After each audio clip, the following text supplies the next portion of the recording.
വിദ്യാർത്ഥിനിയായ 14-കാരിയെ തട്ടിക്കൊണ്ടുപോയി ക്രൂരമായ ലൈംഗിക പീഡനത്തിനിരയാക്കിയ ഓട്ടോറിക്ഷ ഡ്രൈവർക്ക് 31 വർഷം കഠിന തടവും 50,000 രൂപ പിഴയും ശിക്ഷ വിധിച്ചു. തിരുവാലി പുല്ലൂർക്കണ്ടം കൊളക്കാട്ടിരി മൂലത്ത് വീട്ടിൽ സഫീർ എന്ന ചെറിയാപ്പുവിനെയാണ് മഞ്ചേരി ഫാസ്റ്റ് ട്രാക്ക് സ്പെഷ്യൽ കോടതി ജഡ്ജി KS വരുൺ ശിക്ഷിച്ചത്. കുട്ടി LKGയിൽ പഠിക്കുന്നത് മുതൽ പ്രതിയുടെ ഓട്ടോറിക്ഷയിലായിരുന്നു സ്കൂളിൽ പോയിരുന്നത്.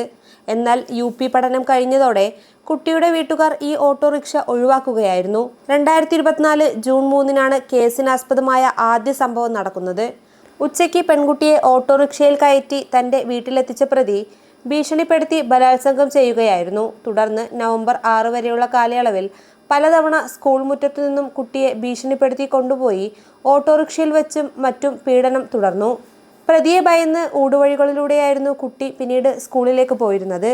ക്രൂരമായ പീഡനത്തെ തുടർന്ന് മാനസികമായി തളർന്ന കുട്ടി പഠനത്തിലും ഏറെ പിന്നിലായി. ഒടുവിൽ സഹിക്കാതെ വന്നപ്പോൾ കുട്ടി തന്റെ സഹപാഠിയും പിതൃസഹോദരി പുത്രിയുമായ പെൺകുട്ടിയോട് വിവരം തുറന്നു പറഞ്ഞു. ഈ കുട്ടി അധ്യാപികയെ വിവരമറിയിച്ചതോടെയാണ് ക്രൂരത പുറത്തറിഞ്ഞത്. സ്കൂൾ അധികൃതർ കുട്ടിയുടെ മാതാവിനെ വിളിപ്പിക്കുകയും തുടർന്ന് വിവരം എടവണ്ണ പോലീസിൽ അറിയിക്കുകയുമായിരുന്നു. Edavanna police inspector E. ബാബുവാണ് കേസ് രജിസ്റ്റർ ചെയ്തത്. അന്വേഷണം നടത്തി പ്രതിയെ അറസ്റ്റ് ചെയ്തതും കുറ്റപത്രം സമർപ്പിച്ചതും. പ്രോസിക്യൂഷന് വേണ്ടി special public prosecutor advocate AN Manoj ഹാജരായി. വിചാരണ വേളയിൽ 22 സാക്ഷികളെ വിസ്തരിക്കുകയും 20 രേഖകൾ കോടതിയിൽ ഹാജരാക്കുകയും ചെയ്തു. പ്രോസിക്യൂഷൻ ലൈസൺ വിങ്ങിലെ ASI ആയിഷ കിണറ്റിങ്ങൽ പ്രോസിക്യൂഷനെ സഹായിച്ചു. പ്രതി പിഴയടയ്ക്കുകയാണെങ്കിൽ ആ തുക അതിജീവിതയ്ക്ക് നൽകാൻ കോടതി ഉത്തരവിട്ടു.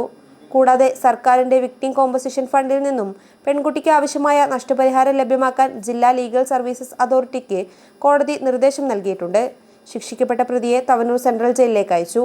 News bureau, Manjeri.